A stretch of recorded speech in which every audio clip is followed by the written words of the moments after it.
নমস্কার বন্ধুরা, আশা করি সবাই খুব ভালো আছেন আর অনেক অনেক রান্না করে আপনজনদের অনেক আনন্দ দিচ্ছেন। নিয়ে নিয়েছি একটা বাটিতে প্রায় 150 গ্রাম মতো অরহরের ডাল। ডালটা শুকনো কড়াইতে আগে একটু ভেজে নিয়ে তারপর ভালো করে ধুয়ে রাখবো। আর এদিকে কিছু সবজি কেটে নিয়েছি, কুমড়ো, আলু, গাজর, বিনস আর ঢেঁড়স, আর নিয়েছি কিছু কারি পাতা। কড়াইতে তেল দিয়ে দিয়েছি, তাতে দিয়েছি 2টো শুকনো লঙ্কা, কয়েকটা গোলমরিচ আর হাফ চামচ জিরে। এটা ভেজে এর সাথে একটু নারকেল কোড়াও ভেজে নেব।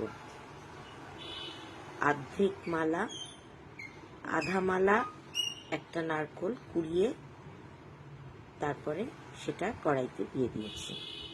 একসাথে ভাজা হয়ে গেলে এটা গুঁড়ো করে নেব। বেশি কড়া আছে ভাজা যাবে না, হালকা আছে একটু হালকা লালচে করে ভেজে নিতে হবে।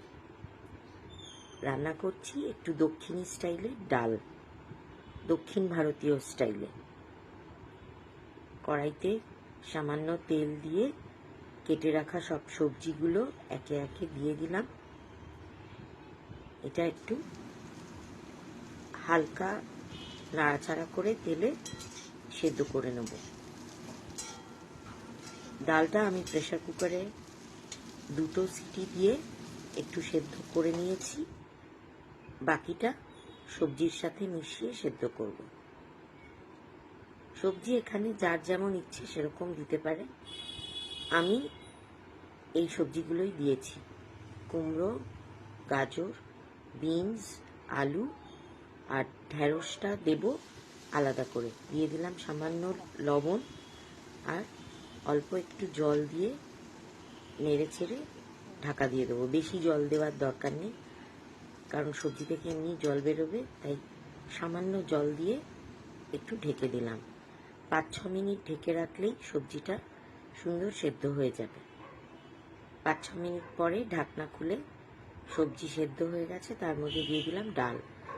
ডালটা পুরোটা গলেনি, তাই সবজির সাথে এবার কড়াইতে আরেকটু সেদ্ধ করে নেব।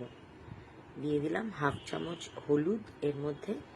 এবার একটু নাড়াচাড়া করে আবার একটু ঢাকা দিয়ে ডালটা সবজির সাথে একসাথে সেদ্ধ করে নেব। এই দক্ষিণ ভারতীয় ডালের স্টাইল, এর মধ্যে একটু টক আসবে, তাই তেঁতুল লাগবে। কড়াইতে দিয়ে দিলাম আবার একটু তেল, তার মধ্যে কয়েকটা কারি পাতা আর হাফ চামচেরও কম একটু সর্ষে দানা। হালকা ভাজা হয়ে গেলে কারি পাতার যখন গন্ধ বেরিয়ে আসবে তার মধ্যে দিয়ে দেবো ঢেঁড়সগুলো। ঢেঁড়সগুলো খুব বেশি ভাজা হবে না, হালকা ভাজা হবে, একটু জাস্ট নরম হওয়া, কাঁচা ভাবটা যাতে চলে যায়।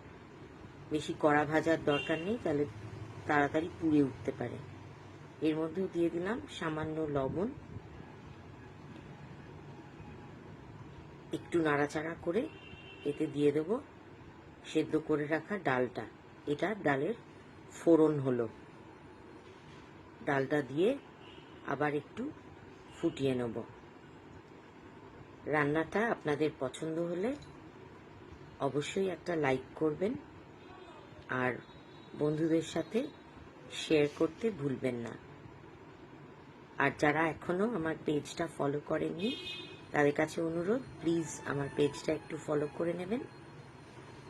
আর আপনাদের কমেন্ট তো আমার কাছে সবসময় খুবই অগ্রগণ্য, তাই আপনাদের কমেন্টের অপেক্ষায় থাকবো। দিয়ে দিলাম তেঁতুলের টক, তেঁতুলের কাঠ বার করে নিয়েছিলাম, সেটাই এর মধ্যে দিয়ে দিলাম। বেশ অনেকটাই চিনি, যেহেতু তেঁতুল গোলা দেওয়া হয়েছে। আমি প্রায় 2.5 চামচ মতন চিনি দিয়েছি। আর টকটা যার যার পছন্দের মতো, যারা কম পছন্দ করেন তারা কম টক দেবেন, যারা বেশি পছন্দ করেন বেশি দেবেন।